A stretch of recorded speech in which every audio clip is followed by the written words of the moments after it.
atas 17 tahun ke atas.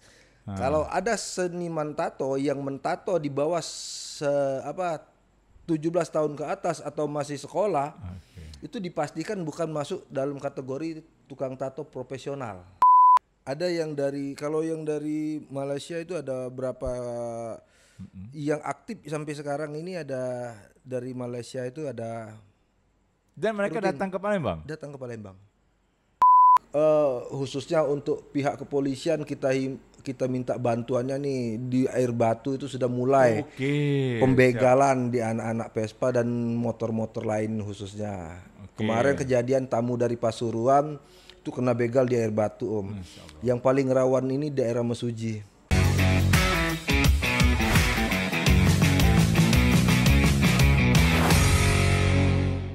Assalamualaikum warahmatullahi wabarakatuh. Waalaikumsalam warahmatullahi. Salam sejahtera untuk kita semua. Sahabat Kopi Sumsel, di kota Palembang, di Sumatera Selatan, itu banyak komunitas yang tumbuh dan berkembang. Banyak bidang-bidang yang terkadang mereka tekuni, mereka jalani unik-unik. Nah, dan kali ini tamu yang ini kayaknya menekuni bidang yang cukup unik kalau menurut saya. Dan hal ini bagus untuk kita kulik dan kita kupas bersama. Di samping saya ada Ketua Sriwijaya Tato Community, sekaligus juga Ketua Capture Indonesian Subculture Sumsel. Kita sapa Bung Rizal 013. Assalamualaikum, Bung. Waalaikumsalam warahmatullahi wabarakatuh. Sebelum kita bahas kegiatan beliau, saya penasaran dengan ada angka di belakang nama. Itu apa, Bung? Angka itu nomor register, Om. Nomor register di klub. Yang nomor itu nomor sakral yang orang-orang pada takut pakai nomor itu. Nomor 13 soalnya. Nomor 013. Tapi mungkin nomor 013 itu yang bikin ketenaran buat saya. Nomor hoki. Nomor hoki. Soalnya hotel jarang ada lantai 13, bahkan enggak kate ya. Ya. Banyak sih ya. Ngapa ngerasa ke nomor hoki? Lebih mudah dikenal. Tidak juga, karena ngapa? Karena kita yang diprasangkakan kawan-kawan tuh bahwa nomor 013 angka 13 angka sial, tidak menurut saya. Dan saya membuktikan 013 tidak sial. Seluruh angka bagus. Nah, ini menarik sahabat Kopi Sumsel. Filsafat beliau kena nih. Nomor mana ada lah yang jelek ya? Tidak ada yang jelek. Iya, 1 sampai berapa pun tidak ada ya. Oke, tapi saya ingin mengulas dengan beliau soal beliau adalah Ketua Sriwijaya Tato Community. Mendengar kata tato kan bayangan kita seakan-akan apalah ya, Bung ya. Satu hal yang dekat dengan kriminalitas, pandangan masyarakat juga miring. Tapi jelaskan dulu dong, Ketua Sriwijaya Tato Community ini organisasi apa sih?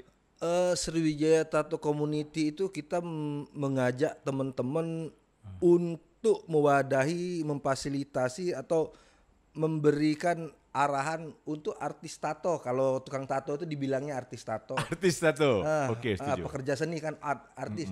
Artis tato itu untuk menjalankan SOP tato.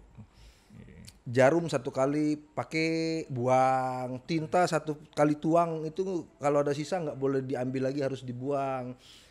Untuk memakai sarung tangan biar tidak terkena penyakit menular, karena dari jarum tato itu HIV, AIDS, hepatitis C itu bisa menular, Om.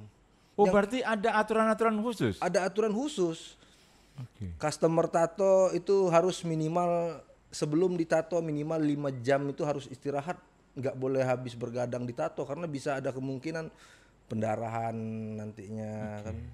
Kalau batas usia ada tidak yang untuk yang ditato? Nggak ada. Nggak ada ya? Nggak ada. Yang batas usia itu yang pasti di atas 17 tahun ke atas. Kalau ada seniman tato yang mentato di bawah 17 tahun ke atas atau masih sekolah, itu dipastikan bukan masuk dalam kategori tukang tato profesional. Asik ini. Kita nyebutnya artis tato ya? Artis tato. Nah, sekarang aturan yang tadi Bung sampaikan ya, jarum suntik, tinta, ini memang berlaku secara nasional atau gimana tuh? Itu bukan secara nasional, Om, internasional. Internasional? Internasional. Berlaku disepakati. Internasional disepakati. Kalau di Indonesia ini ada asosiasi yang namanya Indonesian Subculture tadi. Oke. Kalau di internasional itu ada IPT kalau nggak salah. Oke. Kepanjangannya apa saya lupa itu. Omdap di Jakarta itu dia buka juga studio di Belanda. Oke. Jadi itu ada apa? SOP yang harus diterapkan untuk kita menjadi seorang artis tato profesional. Dan itu demi untuk kenyamanan konsumen dan juga pribadi. Ya, yang mentato pun artis tatonya. Soalnya kan apabila penyakit atau virus atau wabah itu sudah kita bawa ke diri sendiri, maka akan kita tularkan, kita sebarkan ke anak istri, lingkungan terdekat, sama pasien, sama customer itu setelah nato kan pisah. Tapi kalau penyakitnya ada di diri kita, maka kita akan menularkan ke orang-orang terdekat kita. Itulah SOP itu kita untuk bersarung tangan, untuk membuang jarum, tidak sembarangan membuang jarum, tinta. Nah kalau ada kawan-kawan nih yang melakukan hal yang tidak sesuai SOP, apa nih yang dilakukan nih? Ya kita hanya mengasih arahan, masukan. Kalau dianya tetap nggak mau, tetap ingin melakukan yang seperti yang dia yakin, ya silakan. Kita tidak bisa memaksakan. Tapi dalam satu sisi ini kan demi kebaikan bersama. Ya. Sekarang saya mau tanya nih, kalau untuk di Sumsel atau Palembang lebih khususnya, artis tato ini banyak tidak, Bung? Lumayan artis tatonya lumayan banyak. Tapi yang sekarang ini ada teman-teman kita dari Circle House itu ada sekarang di Bali buka yang asli artis tato Sumsel yang berkarya di luar Sumsel, di Bali, di Jakarta. Ada banyak, ada puluhan artis tatonya. Kalau customernya atau pengikutnya mungkin banyak ratusan. Nah ini yang menarik ini sahabat Ngopi Sumsel. Walaupun tidak terlalu banyak sih sebenarnya artis tato. Yang lebih banyak itu customernya, konsumennya. Konsumen. Bahkan tadi Bung Rijal sempat ngobrol sebelum podcast, sampai ada yang dari luar negeri. Ya, ada yang kalau yang dari Malaysia itu ada berapa yang aktif sampai sekarang ini, ada dari Malaysia itu ada. Dan mereka datang ke Palembang? Datang ke Palembang. Saya mau bertanya nih, ada tidak terkadang pesanan-pesanan yang unik dari mereka? Ada. Untuk tato? Untuk tato kita juga kan nggak tato aja, ada piercing juga, body piercing. Oh ya. Kalau istilah sehari-hari itu tindik. Tapi kita menggunakan nggak pakai mesin tindik yang tok. Itu nggak, kita pakai jarum khusus. Tapi kalau ngadepi konsumen yang wah macam-macam permintaan yang di tempat-tempat ekstrim. Pernah baru-baru ada mungkin sekitar 2 bulan atau 3 bulan yang lalu ada permintaan customer yang nyeleneh, Om. Apa itu? Boleh dong cerita. Itu dia namanya, kalau jenis boleh teman-teman share googling boleh googling, namanya piercing Pangeran Albert. Maksudnya itu apa tuh? Kalau dibilangin ke umum nggak enak itu. Oke. Tempat sensitif. Tapi kita bilang istilahnya itu piercing Pangeran Albert. Dan itu sebagai artis tato, ya karena itu permintaan dia dilakukan aja. Iya, karena permintaan. Profesional ya? Profesional, dan kita juga konsul sama senior di Jakarta. Karena kalau kita nggak konsul takut terjadi kesalahan atau gimana kan. Sempet deg-degan juga Om saat pasca setelah kejadian udah eksekusi selesai. Itu pendarahan 2 hari Om. Masya Allah. Darah tuh netes sampai 2 hari. Tapi tidak terjadi hal yang tidak ingin. Memang untuk piercing Pangeran Albert itu memang piercing yang ekstrim. Paling ekstrim. Coba nanti Om setelah podcast Om googling. Ya tapi ini ya walaupun beliau artis tato, saya sarankan kalau sudah googling jangan meminta ke beliau, nanti datang rame-rame minta. Iya. Berarti tidak sembarangan dong artis tato yang bisa melakukan hal itu? Enggak. Kalau untuk sekedar piercing biasa mungkin bisa, tapi kan kita yang merekomendasi itu piercing bukan tindik Om.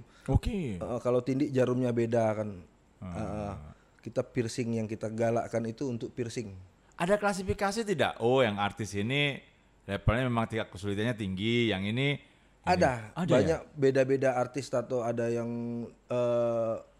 dari mulai pekerjaan dan jam terbang juga membedakan apa namanya itu jasa yang harus dibayar customer Iya. ke pasien itu, ke artis tato. Belajarnya di mana sih, Om?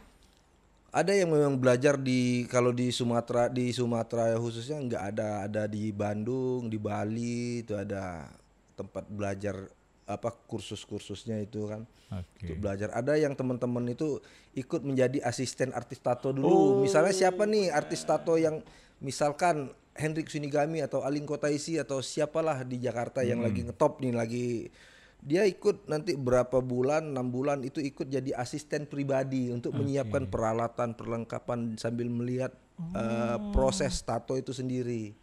Izin nih, mahal gak sih biaya bikin tato ini? Hitungannya kayak mana sih? Iya, kalau yang udah masuk ke profesional itu eh, untuk apa penghasilan itu lumayan Lumayan ya? Kalau teman-teman yang di luaran sana yang di Jawa atau di kota-kota wisata itu di Bali, di Medan, di apa itu. Kalau satu orang itu misalnya kalau misal artis si A lah, dia menentukan tarif itu 1 jam 2.500.000 misalnya. Misal ya? Kalau satu orang itu Oke. memakan waktu 4 jam berarti dia harus merogoh kocek sebesar 10 juta. Oke. Itu untuk satu orang. Satu orang benar. Kalau satu hari bisa dapat 4 orang, lumayan 40 juta satu hari. Bisa jadi. Oh iya juga ya. Iya. Nah, ada bahkan artis tato yang profesional yang sudah jam terbangnya tinggi yang hebat itu untuk kita apa namanya booking apa namanya itu Mesan tempat ya. apa nama itu lupa saya istilah itu kalau misal kita udah booking nih hari ini nih bulan September misalnya. Ya, Desember nanti baru bisa dapat jadwal. Untuk yang artis-artis Misal ya. artis-artis tertentu itu bisa ada yang makan waktu setengah tahun ke depan baru hari ini kita udah booking 6 bulan baru bisa eksekusi. Apa yang menyebabkan mereka jadi mahal dan eksklusif, Bung? Yang pasti jam terbang, cara mereka mempromosikan tato itu sendiri, cara kerja, udah itu kenyamanan yang didapat sama customer. Siap. Tapi izin nih, saya bergerak di bidang media, sempat ada kejadian di PKB penertiban, maaf ya, kawan-kawan yang nato di Ampera dan ini. Iya. Gimana nih reaksi Bung Kalau Rijal? kita tidak bisa memberikan apa, kamu nggak boleh nato nih, itu hak privasi masing-masing karena itu urusan perut Setuju. Ya, tapi kita hanya memberikan arahan biar teman-teman jangan lagi dan customer juga harus pintar-pintar memilih tempat untuk mentato. Nah, Kita mensosial, tapi kita tidak menjas atau kamu kalau ke benteng gini-gini enggak. Kita hanya mempilah kalau gini tatonya. Tinggal customer yang memilih. Kalau andai kata memang harus customer itu terjadi pemerasan ataupun apa, itu udah memang kesalahan dari customer itu sendiri. Kenapa tidak pilah-pilah, kenapa tidak bertanya dulu. Kan zaman sekarang udah canggih udah bisa lihat dari media sosial gimana trik-trik cari artis tato yang di Kota Palembang, artis tato yang profesionalnya siapa nih misalnya. siap. Atau Gitu. bertanya lah. Atau bertanya. Mencari. Saya setuju nih pernyataan dari Bung Rijal tadi. Ya konsumen harus pintar lah, Iya. jangan sembarangan juga. Jangan sembarangan. Nah, satu lagi juga, Bung. Tidak menutup apa ya? Ini kan dalam sisi sosial ya. Masyarakat masih memandang, maaf nih ya, negatif orang-orang yang bertato. Iya. Gimana pandangan Bung Rijal? Kalau kita sih kalau untuk sekarang ini kita tidak melihat meminta pandangan manusia Setuju. Kita hanya meminta penilaian dari Tuhan. Siap. Nah, karena bertato ataupun tidak orang itu, kalau orang itu pemikirannya atau ingin berbuat jahat, ya berbuat jahat aja tanpa ada tato ataupun bertato ataupun tidak. Iya. Di balik itu karena kebanyakan orang-orang yang melakukan tindakan kriminal itu ada tato. Itu aja yang membedakan. Benar. Tapi tidak berarti jadi general ya secara Enggak, umum. enggak secara umum. Setuju. Itu individu biasanya individu yang andai kata di suatu komunitas tertentu atau di komunitas tato tertentu ada oknum-oknum atau orang tato yang melakukan tindakan kriminal itu bukan dari karena setiap komunitas atau organisasi itu pasti mengarahkan yang baik-baik Nah, untuk setuju. melakukan tindakan sosial, sharing, wadah tempat apa berkumpul atau mempermudah artis tato itu sendiri. Siap. Tapi kalau untuk kriminal kan setiap komunitas apapun, komunitas motor, komunitas apa itu tidak ada yang Benar. mengarahkan anggotanya untuk melakukan tindakan kriminal atau melanggar hukum. Benar. Dan yang menariknya ini, sahabat Ngopi Sumsel, Bung Rijal dan teman-teman bukan hanya tato, tapi punya program juga menghapus tato ya. Ya, kita ada hapus tato pakai metode laser. Kalau dulu kan pakai obat-obatan herbal. Kalau sekarang udah ada laser kan. Dan kemarin hampir ya, tapi mungkin karena belum kesempatan saja mau menghapus tato di apa di lapas ya. Di lapas kemarin karena gagal, ada suatu hal yang terkendala jadi batal kemarin. Susah tidak? Lebih susah membuat atau menghapus sih? Yang susah itu menghapus, Om. Hah? Susah Serius? itu menghapus, ya. Kenapa? Nggak usah lah kita ibaratkan ini. Kalau saya menyakitin hati Om Surono, Iya juga. lebih enak apa lebih susah? Lebih enak kan menyakiti. Untuk menghilangkan rasa sakit Om Surono itu lebih gampang apa lebih mudah? Lebih sulit pasti. Lebih sulit. Jadi misalkan satu hari proses pertemuan kalau untuk bikin tato itu satu hari bisa selesai. Oke. Tapi kalau untuk menghapus bisa sampai 3 bulan 4 bulan. Satu kali pertemuan itu jedanya bisa 3 minggu sampai 1 bulan. Jadi kalau dia 4 kali treatment itu bisa 4 bulan, Om. Oke. Dan ini tolong dipikirkan oleh sahabat Ngopi Ya. Sumsel ya. Untuk dipikirkan sebelum, sebenarnya orang-orang yang memiliki tato itu orang-orang yang sudah bertauhid dengan Tuhan kuat. Karena dia sudah tidak merasakan lagi untuk aku harus bekerja. Dia tidak mengharapkan saya harus masuk kerja ini. Dia harus berpikir sendiri secara mandiri untuk menghasilkan karya-karya atau pekerjaan, atau dia harus berusaha karena otomatis kalau sudah bertato untuk masuk mencari pekerjaan itu sudah susah, Om. Ini walaupun artis tato tetap memberikan nasihat loh itu Iya, ya. karena berpikir 2-3 kali sebelum dibikin tato. Oke. Bukannya takut nanti gara-gara ini jadi orang sedikit datang. Enggak, walaupun kita udah berapa tahun ini tetap kita kasih arahan, masukan. Kita bilang jangan lihat artis tato itu bukan karena karyanya yang bagus atau hasil yang bagus, tapi SOP kesehatannya yang bagus, Om. Kalau tato jelek bisa di cover up, bisa diperbaiki, bisa dibikin bagus. Tapi kalau penyakit udah masuk, walaupun tatonya bagus, udah susah. Apalagi kalau tato itu rentan untuk mendapatkan menularkan penyakit hepatitis C. Oke, waduh ini nasihat yang sangat bijak. Tapi selain mengurusi Sujaya Tattoo Community, Bung juga ngurusi katanya klub motor ya? Apa itu? Iya. Skuter ya? Skuter, Om. Apa ke itu? klub Vespa. Vespa. Ya. Apa yang diurusi yang saat ini? Kebenaran saya dapat mandat dari kawan-kawan kita menjadi ketua satu klub yang ada di klub tertua di Kota Palembang kan.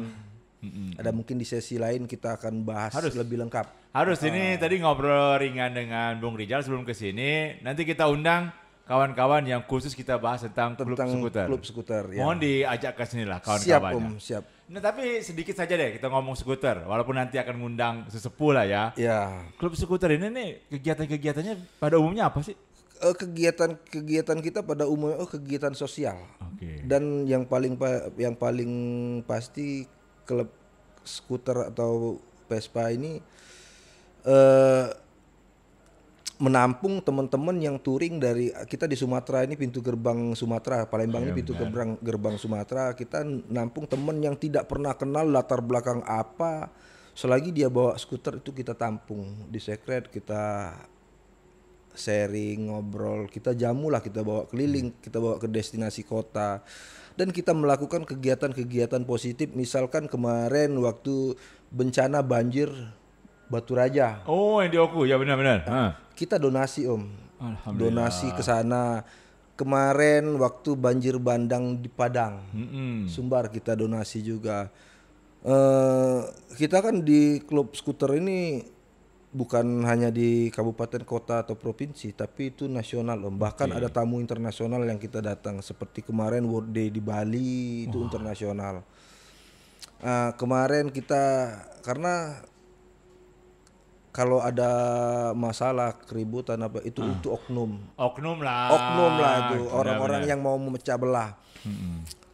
Yang pasti kegiatan-kegiatan positif, ada kebakaran kemarin di Jakarta, ada kebakaran donasi, kita bekerja sama dengan tim di Jakarta, kita salurin donasi ke Jakarta. Padang kita, karena kalau untuk kita langsung ke Padang kan jauh, Iya benar. kita Oke. sama temen yang di Padang atau di Riau kemarin. Dan terakhir kita kemarin jalan mengadakan donasi di Medan sama di Aceh, Om. Aceh. Kita Berarti ikatan emosional antar anggota kuat ya? kuat, Om. Jadi untuk misalnya teman-teman kita tempat, walaupun tempat yang belum pernah kita ketahui, untuk melacak seseorang atau melacak suatu tempat itu satu kali, nggak sampai 1 kali 24 jam tembus. Masya Allah. Dan saya ini kadang dapat cerita nih, kalau yang namanya sesama klub Vespa, walaupun bukan klub Vespa, kalau di jalan ada Vespa mogok, sesama pembawa Vespa itu pasti berhenti dan nolong. Pasti ada yang nolong. Dan kita juga ada satu grup Heeh. untuk Sumatera tuh namanya Vespa Brother Indonesia. Siap, siap. Itu yang teman-teman yang dari Jawa masuk ke Sumatera, kita masukin untuk kita kondisikan, kita masukkan ke grup. Jadi selama perjalanan dia dari Lampung sampai ke Aceh itu terpantau, Om. Asik. Jadi kita Aman pantau ya? aman, ada apa, kendala apa. Tapi tetap ada, kata orang itu tergantung amal perbuatan juga ya. Ada juga teman-teman yang dibegal. Contoh kalau sekarang di Palembang, khususnya untuk pihak kepolisian, kita minta bantuannya nih, di Air Batu itu sudah mulai Oke. pembegalan di anak-anak Vespa dan motor-motor lain khususnya. Kemarin kejadian tamu dari Pasuruan itu kena begal di Air Batu, Om. Yang paling rawan ini daerah Mesuji. Oke. Nah ini pihak kepolisian informasi ini tolong Informasi, ditampung. Siap. tolong ditampung. Dan menarik kayaknya membahas Vespa ini, tapi nantilah kita bahas Nanti ya, lebih lengkap kita ulik di season ya lain. berikutnya mungkin. dengan tamu-tamu yang lain. Karena Dengan kayaknya tamu-tamu Vespa yang ini selain punya komunitas yang kuat, juga anggotanya juga militan ya. Militan. Kita kembali ke tato tadi, Bung. Ini tidak terasa udah 20 menit. Sebelum saya tutup podcast ini, saya ingin minta Bung dulu lah memberikan apa ya, semacam pendidikan sedikit kepada artis-artis tato yang ada di Palembang, biar konsumen juga merasa nyaman, enak. Kan Iya. otomatis kan ini kan apa ya, mau menjadikan suatu mata pencarian kan. Iya, Nah, bagaimana Bung? Bagaimana untuk artis-artis tato di Palembang? Kalau artis tato sih sebenarnya kita nggak lagi itu kembali lagi ke individu. Kalau artis tato yang kita yang kita ajak nih, yuk untuk customer, Nah, apa tuh? untuk cek and recheck, sudah itu tanya-tanya dulu sebelum menentukan lokasi atau tempat. Oh, cari nih di Palembang nih studio tato di mana? Karena memang kalau mendengar nama studio atau tempat khusus tato itu kedengeran mahal. Iya loh. Daripada kita kenanya di jalanan dan kenanya lebih mahal, lebih baik kita cari studio yang mahal. Dan memang benar-benar tempatnya terjamin dan bisa dipertanggungjawabkan. Temen tadi sewa ruko besar. Kalau ada apa-apa kan kita enak nyarinya di ruko. Iya benar. Kalau kita carinya di jalan, ya mau cari kemana lagi setelah kalau misalnya udah kejadian yang tidak diinginkan terjadi, mau cari kemana? Wah ini apa ya, pesan yang sangat padat dan tepat gitu. Nah. Jangan mengorbankan diri sendiri lah ya. Iya, nanti menyalahkan di tempat orang-orangnya gini. Enggak, padahal itu kan orang-orang itu kan mencari uang, mereka menawarkan jasa. Ya siapapun ditawarin. Kalau kita customer yang nggak pintar-pintar, ya kita dapat terperangkap. Ketemu yang orang yang nggak benar, ya terjadi hal-hal yang tidak diinginkan. Siap. Baik, ini sahabat Ngopi Sumsel, sebelum saya tutup, saya ingin menggarisbawahi apa yang dikatakan oleh Bung Rijal tadi. Ya walaupun hal itu diperbolehkan, tetaplah yang namanya konsumen, artis tato harus sama-sama menjaga SOP dan memberikan kenyamanan. Karena mereka juga adalah orang-orang yang menggunakan jasanya dan insya Allah akan mendatangkan banyak masyarakat, bahkan di luar negeri untuk ke Sumsel. Iya. Oke lah Bung, pokoknya terus berikan pendidikan ini Bung, biar kenyamanan ada di mana. Dan kepada masyarakat, benar kata Bung Rijal, tato itu bukan berarti penanda kejahatan, orang itu akan berbuat jahat. Tapi itu adalah bagian dari suatu hal yang sama-sama disepakati dan tidak ada paksaan. Yang pastinya kita harus memandang manusia sama tanpa membeda-bedakan. Saya tutup. Wassalamualaikum warahmatullahi wabarakatuh. Waalaikumsalam warahmatullahi Kasih, Bung. wabarakatuh.